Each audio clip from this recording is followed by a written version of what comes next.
All right, a little bit of back to life, right? For the Warriors Sunday, Denver, the defending champs, come to the crib and really flex. Really let this Warriors team know, like, no, we are them now. We are them. We've got our entire core in our prime with a coach that understands the Warriors as good as any other coach in the league. Oh, yeah, and we have the greatest home court advantage in the league. So the Denver Nuggets, despite not being atop the standings this year, I think we all understand they're the team in the West, in my opinion, you want to avoid the most. Now, the game starts off and the Warriors are dialed in, as to be expected, especially after the Jokic half-court buzzer beater, right, and all that, a little bit of revenge in this primetime game. And Clay goes crazy. What does he have? 23 points in that first half. Problem was he had 23 points in the game. And you saw him, he's been doing this of late where that escape dribble, where he comes off a pin down or a screen, he catches it, one dribble sidestep or one dribble and kind of resets the feet. I think that that's a great way for him to not only save himself from forcing bad contested shots, but getting himself back on balance, right? And I think that that's a key thing. Now he did fall once he got hot, he fell back because what it also does is it avoids him. When he catches the shot, he pump fakes a guy and then he tries to shoot the three with the same base, the same stance that he had when he caught it, and he's like leaning or off balance. And so that's why I like seeing him take that one dribble to avoid those shots, right? But I think that the positive for Clay was in that little mini explosion was he didn't just settle, right? At a certain point, he was like, all right, now let me get downhill. Let me take a bump. Let me get a foul. Let me take what the defense is giving me. But for whatever reason in that second half, maybe credit some of Denver's defense, credit the lack of legs that Clay has. But if we're being honest, he was a part of quite a bit of the sequences where things went wrong, like just back, like a missed bad shot into a transition three or an and one. He was a part of that. Now, you'll hear some people say they win as a team, they lose as a team, and that's true to an extent. And I think when you're on a team, that's the mindset you have to have. But us, the fans, what we're going to do? We're going to point fingers, right? And I think for this one in particular, you have to point your fingers at the core three. You're in one of these ticketing apps. You've scouted out the seats that you want. You think you found a good deal, and so you're ready to hit the buy button. Boom. You get hit with fees that sometimes are as much as one of the tickets. It's insane. It's insane. And I think that's where the Game Time app separates itself. You shouldn't have to worry when you're buying tickets to your next big event. It's fast, it's easy, and for me, most importantly, all in upfront pricing. I know how much it is right away. I'm not getting hit with any surprising fees. And then I love the last minute flash deals. I am looking to catch the Oklahoma City Thunder here in Phoenix in March. I want to see Chet in person. That's my goal. And hey, they're an upcoming team. You see right here, they're going to let me know flash deal, row 14, 221. And then you get the view exactly. And you can pan like in like a real-time photo and see the view of the seats you're getting. And again, you know what you're paying for up front. That's so important to me. So whether it's basketball, I've got spring training out here, football, comedy shows, I highly recommend. Things are so much more funny in person than on a screen. We're all stuck at home. Go see a live comedy show. So take the guesswork out of buying your next tickets.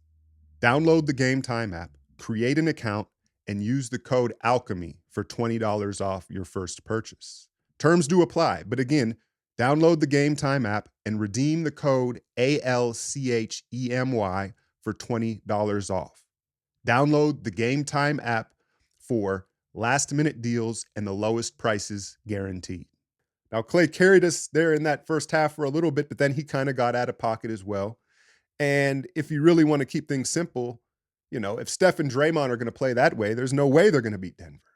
They got thoroughly outplayed, and Jokic and this team, they were a step ahead. Now, Draymond was out there commando style, no ball security. It was weird because he kind of got a dose of his own medicine, right? Where Jokic was like, dude, you don't want to shoot it. You ain't shooting it. And he was just playing the passing lanes, and this Nuggets team was playing the passing lanes on Draymond the entire night. And for whatever reason, he didn't recognize it in time. And he just, sometimes you're not feeling well. He hit that early three, which was like one of the toughest threes he had made all year, where he like reloaded and stepped and hesitated and still made it. but then he stopped taking it. And we all know that first quarter three is coming from Draymond. He's got to shoot that open three the entire four quarters, right?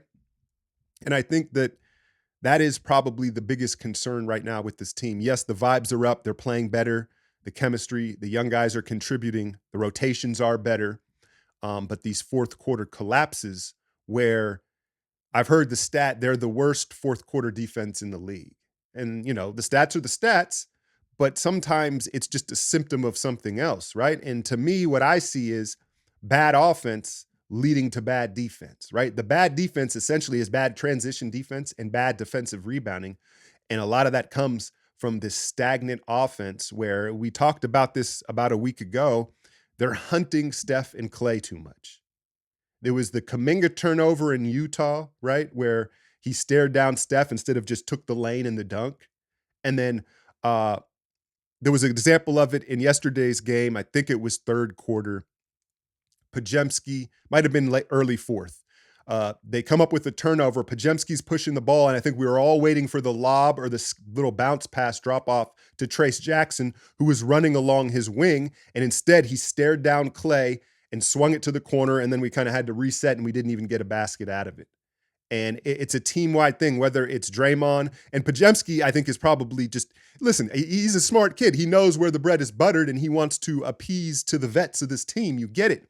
But they play this connected brand of basketball for like three quarters during this streak. And then in the fourth quarter, it's like, no. Steph and Clay and the vets have to close. They have to be the ones to put the nail in the coffin. And it becomes very, very predictable, right? And then they came out of a timeout and it was a Trace, Draymond, Steph, maybe like kind of like a Spain pick and roll set.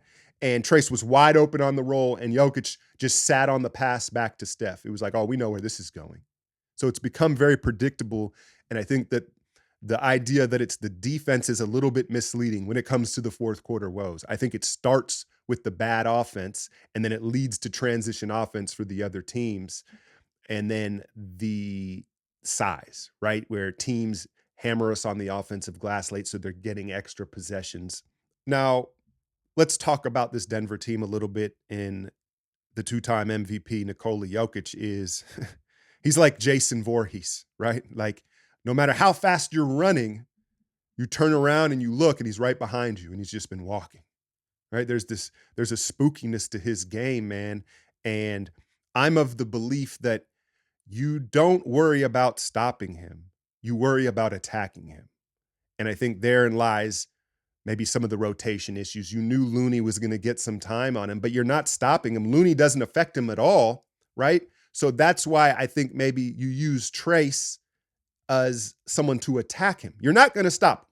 So you have to attack him. You have to threaten him in pick and roll actions. And I think that in a hypothetical series between these two teams, again, let's avoid him. I think everybody wants to avoid him, but if it were to happen, I think the way that Warriors could hang in a series and have success would be attacking through Wiggins and Kuminga.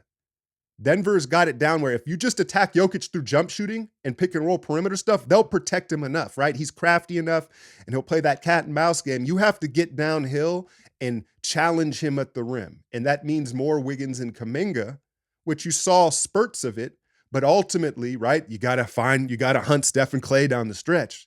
They've got to get out of those old habits. We all understand why that's their mentality. It's worked for so long, but you have to be adaptable and use the weapons they have now and understand how the league plays now. That said, it doesn't seem impossible, right? For a good portion of that game, the Warriors were playing at their pace and winning, but this team is so resilient. They have that championship glow, and I focused on that in the breakdown. And it builds an added level of resilience and confidence once you've climbed the mountaintop. The Warriors know very much what that feels like, and you see this Denver team has that. And as long as they stay healthy, they've got to be the favorites in the West. I don't want to hear nothing about a James Harden-led team. OKC, they're just now getting out of puberty. So as talented as they are, they're going to have to take their lumps. What I will say about the durability of this Denver team is Jamal Murray is chipped up more than I would like. Obviously the knee was that's like an isolated freak accident or injury, but he's chipped up often. And to me, when I look at Jamal Murray, I think he carries a little bit too much weight. What do they list him at, like 215? He's probably about 220, 6'4, 6'5. And that's not to say he's not effective. He's very effective at this size, and that's, fine. Luke is very effective at his Jokic. But I think that for durability wise, he's carrying a little bit too much weight. And it makes me wonder a little bit, is this because you look at Jokic and his physique and his size and the organization internally, they're like, well, we can't really get on Jamal about trimming down and getting in better shape. Like, he's effective, right? Just something to keep an eye on, because I think that his durability in particular is going to have a lot to do with if they can repeat as champions. Now we head out on a 4-game East Coast road trip, and the first stop is the first meeting between Draymond and Jordan Poole. Poole is now coming off the bench. I ain't going to kick a dude when he's down. I'll say what I say in the breakdown if he gives me the material, but there might be a little bit of extra sauce in that game. But that said, the Warriors have to focus in and get that win, because you've got Boston and New York on this road trip. Is not going to be easy, right? And you know where we sit in the standings. So hopefully this was just a blip in the schedule here, and they can get back on the winning course and figure out, they got to figure out this fourth quarter thing, because it's very much a real thing. I just don't think the root of it is necessarily what people are talking about. Hit that like, share, and subscribe. I'm out, y'all.